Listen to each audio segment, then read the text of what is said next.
So how are you? Where are you at right now? We are in Portland. Nice. Yeah. I've never been to Portland. Is that one of the coolest things about like doing a touring show, like all the visiting all the different places? I love it. I mean, it's if you're at all inclined to any sort of sense of adventure, it scratches a huge. I love it. Like I wish in a handful of cities, including Portland, we were here for longer. Because we just came from Seattle, which was a 1 week engagement. Portland's a 1 week engagement, and they're just the Pacific Northwest is so beautiful. I mean, to be honest, most of the places we're going are pretty cool, but it is absolutely one of the things I'm enjoying the most. Yeah, I mean, I know if I were you, I just want to eat like all the local cuisine, and I would just gain like 50 pounds by the end of the tour or something. Exactly. No, you have to. I've been pretty bad actually about paying attention to, oh, I should cook at home. No, my wife and I are on the tour together, and literally like 10 minutes ago, we were like, where should we eat today? So it's fun, but you do have to be a little cautious about making sure you know where the gym is. Right. And I'm a big beer guy, so like Portland, I would be like, oh, I got to try all these beers. Gosh, I have a show tonight. What's happening? Yeah, again, Pacific Northwest, there's a brewery on every corner. So we did 4 weeks in San Francisco. It's the same. Yeah, like so many breweries up there, so many in Seattle, Portland. I mean, all along the West Coast. We're about to do Los Angeles and San Diego, obviously. And there are great breweries down there too. Yes. San Diego is the best. Yeah. So I was actually hoping to talk to the Mockingbird, but apparently she doesn't do interviews. So thank you for taking up the slack. Look at that. Nice. So you play Sheriff Heck Tate, and it's a great character name, by the way. There's a lot of great character names in this show, actually. But so can you tell me about the role? Yeah, absolutely. The sheriff, it's an interesting part because it's a pretty small role in terms of dialogue, but there's a lot of stage time for the sheriff, and there's a lot. He's more significant in the story than he kind of. It's funny because from the beginning, the sheriff arrests the wrongly accused Tom Robinson. Basically just on the word of these horrible people, this father-daughter combo that say, hey, this guy raped my daughter. And he arrests him and they're going to trial. And then at the end of the play, he's trying really hard to do the right thing and to save a different character's life. So it's almost like Aaron Sorkin gave him an arc and the middle is kind of left to the audience's imagination, because he doesn't do a good job of investigating the crime that is the central crime to the story. He doesn't really go past just taking somebody at their word that this man committed a really terrible crime. But of course, none of that, you don't see any of that. You just open up and here's the trial. But at the end of the play, Atticus includes the sheriff. He gives this small list of, the people in the town who can make change, and the sheriff Heck Tate is included in that list. So it's an interesting journey in that regard, because it does feel like Aaron Sorkin kind of specifically says, positive change can be made, and here's an example of it. But so much of it is off stage. But it's fun to do. Did you get a chance to see the actual Broadway run before you got the part? Yeah, so my wife actually originated her 2 roles on Broadway back in 2018, and then she stayed on when Ed Harris took over for Jeff Daniels as Atticus. So I've seen the show before I was involved in it, maybe 4 or 5 times. Okay. So I think I've seen 3 or 4 different actors play the part that I play. Nice. Does that sort of, when you see that happen, does that sort of shade like your audition? You know what I mean? Like, does it put it the thoughts of what they've done before? I think inevitably you have some version of it in your brain, but obviously you have to do it through your filter. I can't change having a deep voice or dark, you know what I mean? Like, you kind of have to do it through you. So yes, I think it does influence how you come to it because you've seen other people do it successfully. But I think you always have to kind of put it through your lens. Otherwise it feels weird and probably looks weird. Right. I haven't seen the show yet, obviously, but is it sort of kind of Sorkin-y, with the Sorkinisms or whatever you call it, a lot of speeches and things like that? Yeah, I think that people who are fans of his work will definitely recognize his style in some of our dialogue. And there are definitely some great speeches in there. Sort of Sorkin wit, I would say, is definitely present where there are moments of humor. I always like to point out too that he was really, in my opinion, smart. A lot of my favorite lines that I have, he takes directly from Harper Lee. That's not the case in a lot of the play, but 2 or 3 of my lines at the end of the show that I just think are great, they just have a great ring to them. I went back to the book and I was like, oh, those are direct quotes from the novel. So he, I think, really wisely pulled what he could keep from the novel when it was appropriate, and then tried to keep the tone of the novel in places. But definitely, it's if you like his work and recognize it, it's definitely an Aaron Sorkin script. When you got the part, did you immediately go and start reading the book? I did a funny thing. I had never read the book in high school or junior high. It was never part of our curriculum where I grew up. And I said, okay, when the contracts come in, I'm going to read the novel for the first time. And the contracts didn't come in until the Saturday before we started rehearsal on Tuesday. So about a week before that, I was like, okay, I need to start reading. So I did read the book about a week or 2 weeks before we started rehearsal. How much did that help you with your character? It was really helpful in terms of, I think, a kind of overall tone, because the book is really beautifully written. Like, not only is it a piece of Americana and nostalgia for so many people, it's a really beautiful piece of American, right? Like, she wrote a really great book. The prose is beautiful, the style is beautiful. So I think there was a general overarching, like, okay, this is the world that we're trying to create, that was helpful. But then the specifics, sort of like what I just said about the lines that the sheriff has that are straight from the book. There's the final scene that I'm in, which is one of the last scenes of the play. The book it's slightly different, but you really see in the novel and what Aaron was trying to take from that, what they're trying. There's a moment where, to sum it up, they're trying to do the right thing after having failed to do the right thing previously. And it's one of the themes of the play, really. So when those things overlapped, you've got the script and you've got the novel, and you're like, okay, I see what we're going for here. That's helpful.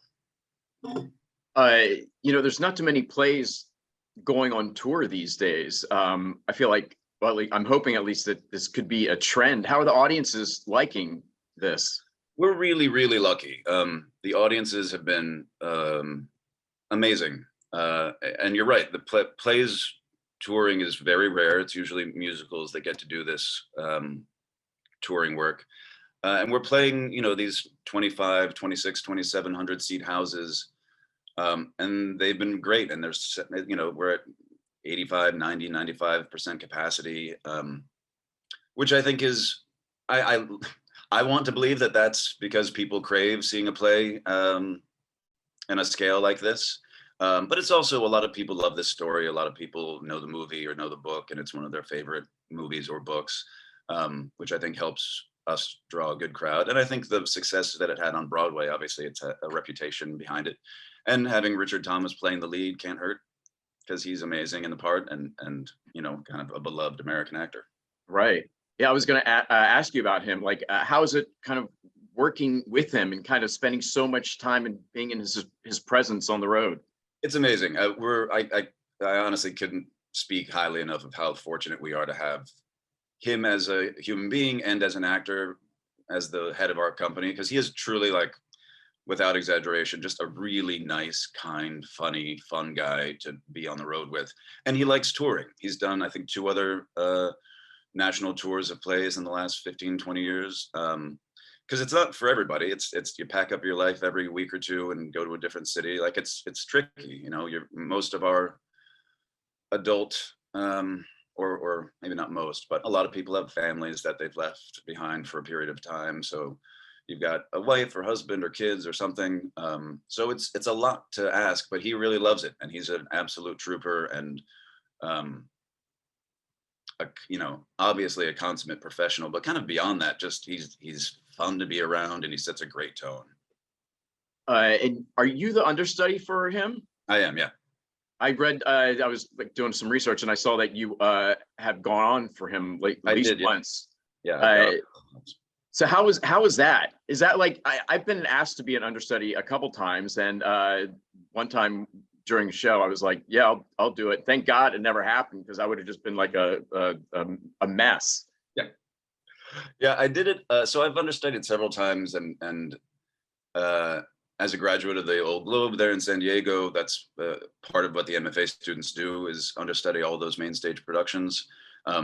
So I've done it a lot and have a fair amount of experience, but the actual going on, the only thing I can compare it to in my life is the one time I went skydiving. Because you're in a plane attached to a human being at like 12,000 feet, and then they open the door, and then you get in front of the door, and your body is just like, no, none of this makes sense. Like you're telling me that you want us to go out of the flying plane and fall, and none of you is like, that's a good idea. And when you're about to go on as an understudy, you're rehearsed, and you're hopefully, I mean, and in my case, I was rehearsed and prepared, but it's a group of people who've never done this with you. Mm-hmm. And it just feels like you're about to jump out of a plane, and then it's really a sink or swim situation, at least for me. I'm sure there are understudies out there that have ice water in their veins that can do it without feeling any fear or tension or anxiety. But you do it or you fail, and you fail the entire company. And my choice was to not fail the entire company. I think it's everybody's choice, but then it just happens. You do the job, Yeah. You do it as best you can. And luckily for me, it went very well. And the group of people I have around me is incredibly supportive. And it's a really good company. It's a really good understudy company. So I was very well prepared to do that. So when you get that call, I don't know what time of day, do you just say crap and just start going over the script and your lines again? Yep. So let's see. The one time I went on Broadway, I was at a Yankee game. And this time I was sitting in a movie theater having watched the first 20 minutes of the new Top Gun movie. So apparently for me to go on as an understudy, I need to like be in an event. So, do you immediately leave? You just leave. Yep. You just pack your stuff. You go, if you have to go clean up, if you haven't taken a shower yet. So I went home, shave, shower, go to the theater, and you just run it until it's time to go. Man. Yeah. Yeah. Like ice water in your veins. That's a good way to put it, actually. Yeah. So you mentioned Old Globe, UCSD. Yeah. That's like one of the best schools acting wise around. Are you from here originally? No, so as I'm sure you know, there are the two schools, UCSD, which is near La Jolla, and USD, which is where I went, which is the Globes program. I grew up in the Northeast in New Jersey. And a friend of mine in college had the Old Globes MFA program recommended to him. So then I looked into it, and I auditioned for a bunch of schools when I was still in college in 97 or 96, I think, and got called back a few places and didn't get in. But through that process, I met the man who at the time ran the MFA program at the Old Globe USD program. And then the following year, I just only auditioned for them and was lucky enough to get in. I just, there was something about, his name was Rick Sear. He retired a few years ago. He's back in New York now. But we just hit it off. I really liked him and his idea of the program. And it was a classical theater based, small, it was everything I was kind of looking for. How was your time there? I loved it. Yeah. One of the things I really wanted when I was going for my master's degree was a real working theater. Because in the old days, you would just go apprentice somewhere. You would go to a theater company and they would, bring you up, and that doesn't really happen as much anymore. But But at the Old Globe, not only are you in school, all day, but you're understudy and you're working on shows at night. You're in the shows in the summer, sometimes in the regular season as well. So I really wanted to be a part of, and the Globe is obviously one of the country's gems in terms of regional theater. So I loved it. I loved almost everything about it. What you learned there, is that kind of like the foundation of everything that you use today? Yeah. I think as an actor, especially, like, you've got what you've got in terms of, I'm not going to change. My face is going to be the same. My whatever the basic skills are basically the same. And then you kind of build on that. But in terms of like, experience was really important. Oh, this is what it is to be in the theater, because we met so many actors just because you've got 3 theaters there, and everyone is in the ensemble of the summer Shakespeare stuff. And then you're understudying every other show, and you go to all the opening nights and you meet all the, you've met probably hundreds of actors in a course of 2.5, 3 years. So you kind of see what the life is. And that was absolutely invaluable. So the training obviously gives you a base level of, okay, this is what the work is, but also having the example of, oh, this is what the life is, was really, really important, I think. Since graduating, have you come back and done a show? I've never worked at the Globe. No, I auditioned a handful of times, but Jack O'Brien was the artistic director while I was there and left shortly after I graduated. So I have not done a play there since I left. My wife has, and I have several friends that have worked out there, but I have not. I did a show there a couple years ago, and man, it's just the best. But I mean, you've done shows, during Which school. were you in? I did Guys and Dolls. In the main theater or outside? Yeah, at main theater. Yeah, Nice. Yeah. I was Harry the Horse, and it was just the best. It was just the best time, Yeah, it's a special place. I mean, I know a lot of people say that about their local theaters, but like being in Balboa Park and just it's got a legacy. If you're a theater person, it's a special place. Are you looking forward to coming back and checking things out? I am. I wish we were there longer. We're only doing a week. And all these theaters are mostly in downtown areas, which was not where I spent a lot of time when I lived in San Diego. Because obviously the USD is up on the hill and the theater's in the park. I think I lived kind of on the outskirts of Hillcrest, University Heights. Yeah, University Heights. So occasionally we would go downtown because they didn't even have the new ballpark. Oh yeah. But when we were going to see a baseball game, we would still go out to Qualcomm. I've been to Petco, but that would have been, the bring yourself downtown and find some place to eat. We did not go downtown a lot, but I am looking forward to being back. We were even talking last night about going out to Ocean Beach and doing a bonfire one night after the show. Yeah. It'll be a little chilly. Yes. It'll be a little chilly maybe, but yeah, it'll be fun. And then finally, my last question that I like to ask everybody: what's been your worst audition ever? Ooh, that's great. What has been my worst audition ever? I could be making this up because this is a long time ago. I think I auditioned for a summer Shakespeare festival somewhere, and the director, I think literally about halfway through my first scene, just put his hands up like that and was like, "That's great. Stop, thank you." I think that happened. I could be wrong. It's a long time ago, but let's just say someone actually did that to me because that's funny. I'll go with that one. Yeah. Exactly. Well, hey, thanks for taking the time to do this. I'm really looking forward to seeing the show and seeing you in it. Absolutely, Lance. Appreciate it.